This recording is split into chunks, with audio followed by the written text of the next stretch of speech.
Take it back to that mountainside where those tall pine trees seem to touch the sky, where the morning sun shines in the sky on those crystal streams that sparkle by.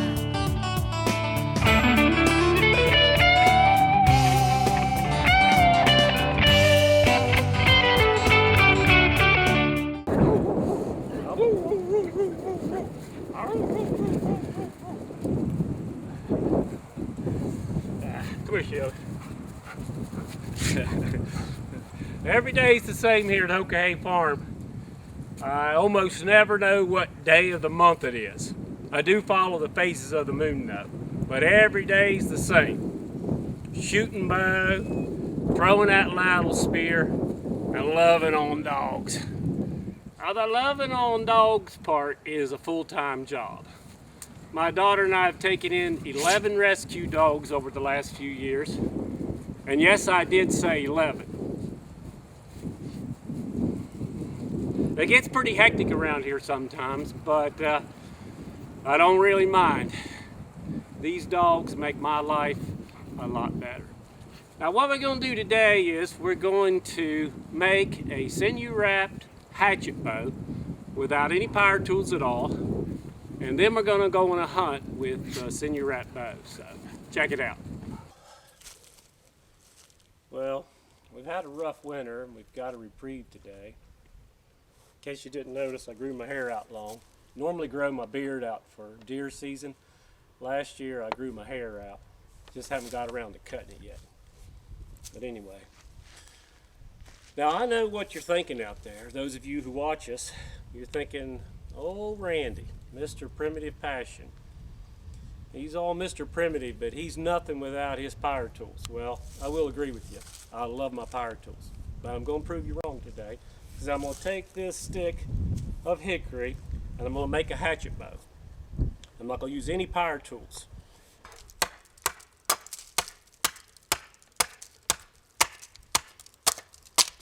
That's not too bad.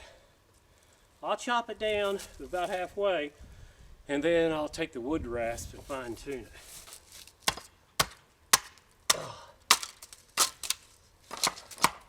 I'm about halfway through. I'm to the heartwood here, and you can see it's the coloration.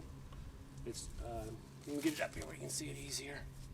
It's darker, and on Osage, the center has a soft spot we call the dotty, and that cannot be part of the bow. But with this, I think you could actually use it. But I'll probably go through most of it because this bow right now is starting to give a little spring, but it's got a long ways to go. I've been working it with the hatchet for the most part, but as I get down closer where I want it, I'm going to use this because the throwing knife is more precise and I can take smaller chunks off. Down towards the end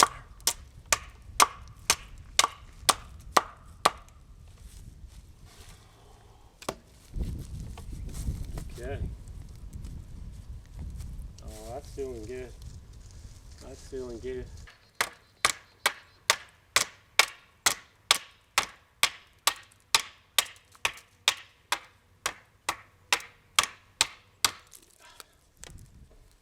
Don't ever get around some country boys and talk about going hunting, okay? They're going to write you off right off the bat. Get you a little bit of tobacco, put in your jaw, take a spit, say, I'm going hunting today. You are? What are you going hunting for? I don't know, maybe squirrels, rabbits, whatever.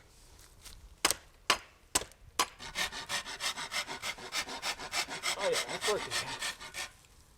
And then the other side.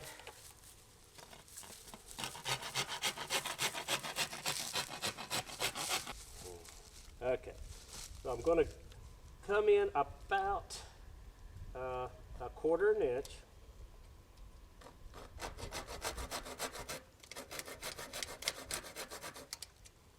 Right there. I'm going to do the same thing on the other side. So I've cut in 2 cuts here, 1 on each side.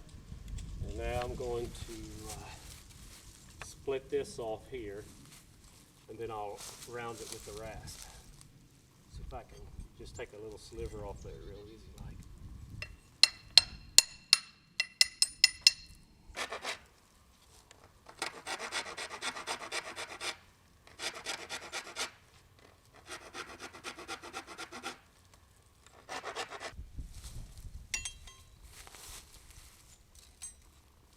What do you think? I got this idea last night, laying in bed at about 2 o'clock in the morning. So, I'll play around with it a little bit.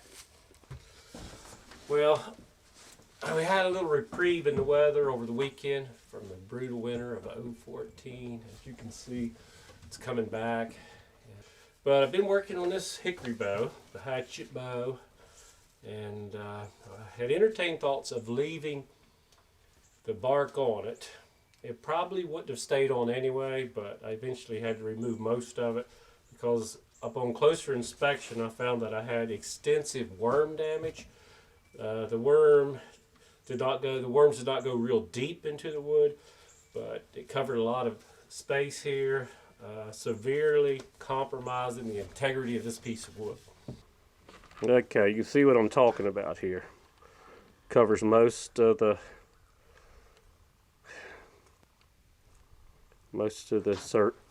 surface of the back of the bow. That extensive worm damage here from one end to the other. Okay, we'll start with the horseshoe file. Just sort of round it off. Try to get it close to the same growth ring, which we call putting on grain.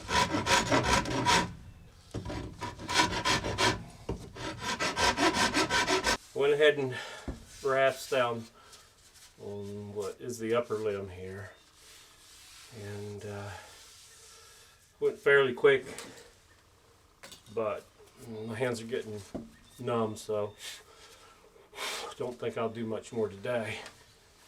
I'm excited about this bow. I'm already thinking about killing a big buck with it this fall. When I cut the upper 6 inches off of this limb, I messed up redoing the knock. And I don't know if you can see it here or not, but there's a serious crack, which was pretty upsetting at the time, but we can fix it. And what we're going to do is we're going to put a sinew wrap on there. What we're going to do is, and it's best to cut this out wide before it hardens, but I rarely do it. But this is still a little bit soft. What we're going to do is we're going to cut down here, right in here. The sinew runs right up against the leg bone. Okay, got it coming free here. Peel it on down here. Like this.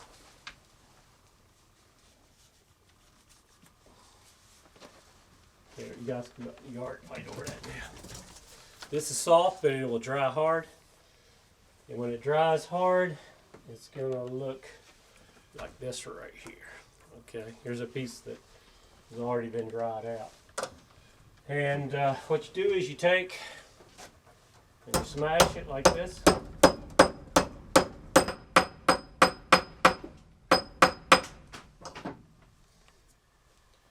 you just pull off little pieces of it there. Getting a little bit, having a little trouble getting it started, so I'll slice it. Get started. Break it off like that. For thousands of years, primitive man has used this to sew his clothes together and back his bows. Now this is really cool because when it dries, it's as hard as fiberglass, but when it gets wet, it gets soft. So what you do is, you just have a little bit to do, put in your mouth. It'll have a pretty nice taste to it. And it will soften up and become like a noodle. But when it dries out again, then it'll be hard.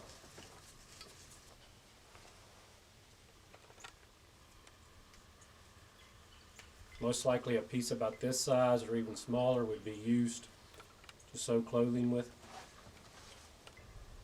Okay, I've just had this in my mouth here for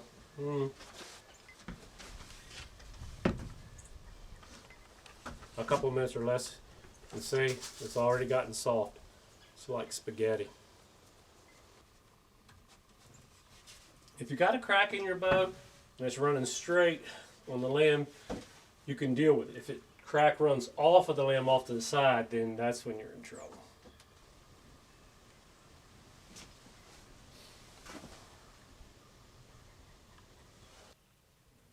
When I started this bow, chopping it out with the hatchet and the throwing knife, I thought I was going to have it chopped out in about 2 or 3 days.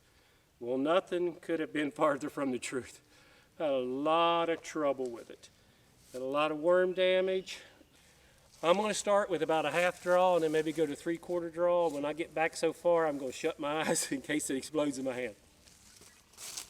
I think a nice bow like this is fitting of a river cane turkey fletched arrow. I sure hope I get at least one shot at this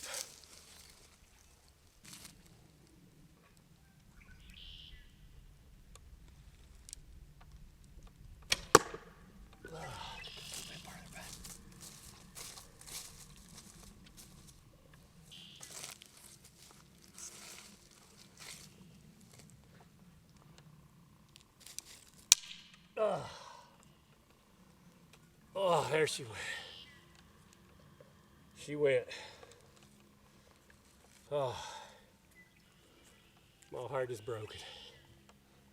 I had a lot of pleasure out of this bow, though. I had a feeling that was going to happen.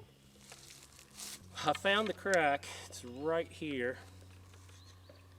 And call me crazy, but I'm going back to the drawing board. And I'm going to send you this bow all the way down. And see, I just feel like I can't quit. Well, the girls have been giving me a hard time about my hair. I told them when I finished this bow that I would go ahead and get my hair cut. It's the longest my hair's ever been. So, what can I say? The people have spoken. Off with the locks. See you next time with shorter hair.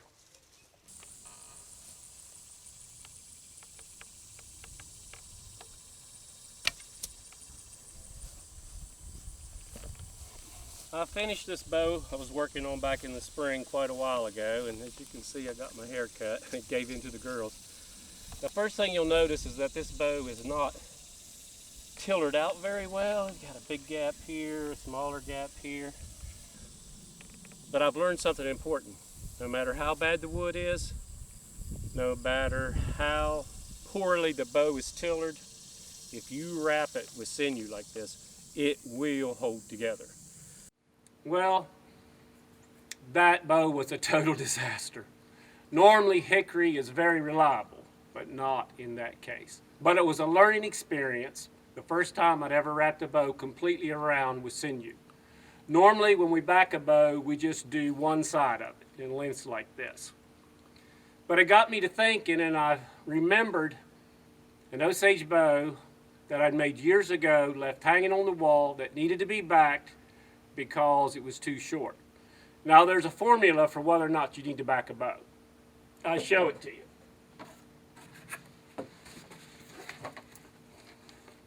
Now if you've got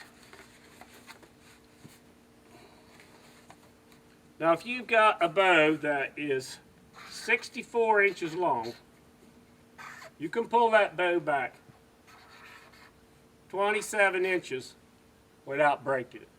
If it's 66 inches long, you can pull it back 28 inches.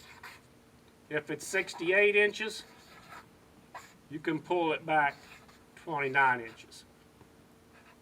Now see the formula here? For every 2 inches you lengthen your bow, you can pull the string back 1 inch farther without the bow breaking, assuming that it's well tillered. Now most of the bows that I make for myself and hunt with are in the 68 to 66 inch range. Therefore, I don't have to back many of them. Therefore, I really don't have a whole lot of experience backing bows. But I'd forgotten about this Osage short bow here. And the thing about a short bow is it's easy to get around in the woods, but they're not near as accurate. The longer a bow is, the more accurate it is. This bow is not made for long shots.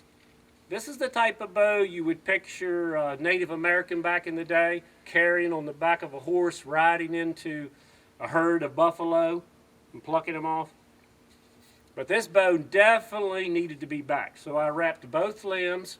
Second time I'd done that process, came out really well, and this bow shoots great. I can barely pull it back, it's so stout. I get about 20 inches on it to about right here and just let it go. What we're going to do next is take you on a hunt with this bow right here. And this particular hunt was the very first time I ever took this bow into the woods with me. I'm not going to tell you what happens, but I'll give you a hint. We did get some action, so check it out.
I think it was a good hit.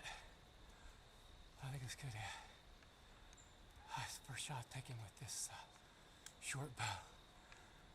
You'd think after 40 years my heart wouldn't pound like that, but it still does. We'll wait a while, and we'll go after her. Oh man, it never gets old. It never gets old.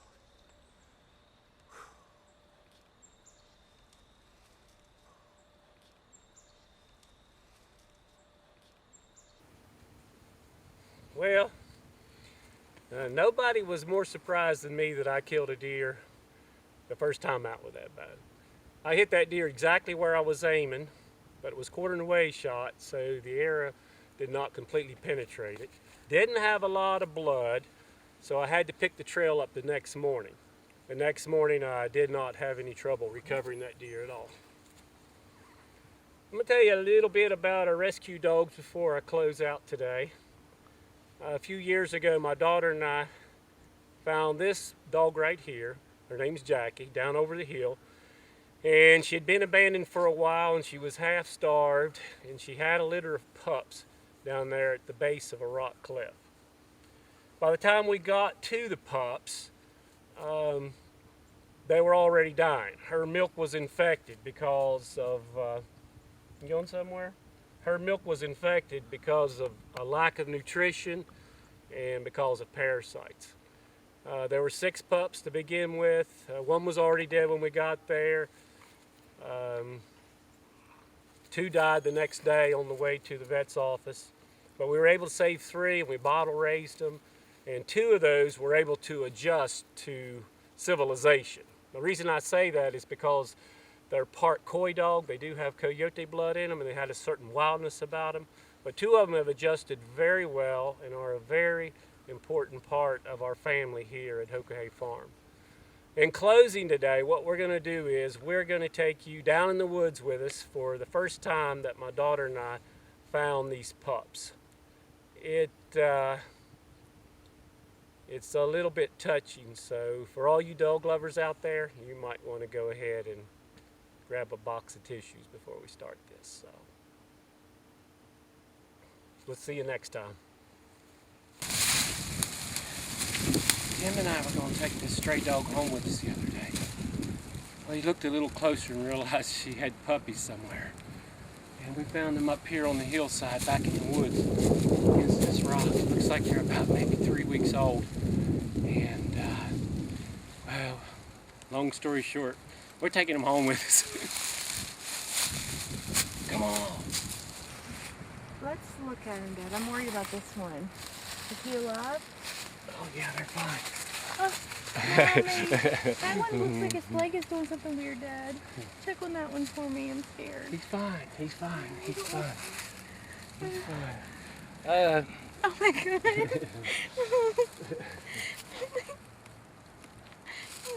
Little, you babies are pretty, Mommy. Oh. He's a little piglet. Mommy. You done a good job, Mommy Bear. Yes, you have. Oh This my is God. the friendly one here. Hi, baby.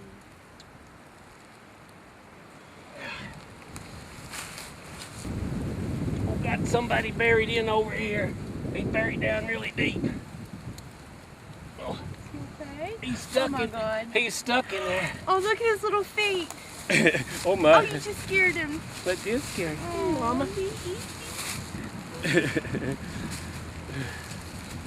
Oh my! As I said the other day, you can't save the world, but sometimes you can save just a little piece of it. Somebody's getting cranky. Nobody wants him. He don't want him to sunshine.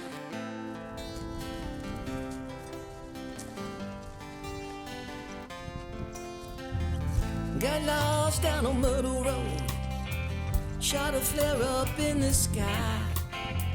No one came, cause no one cared.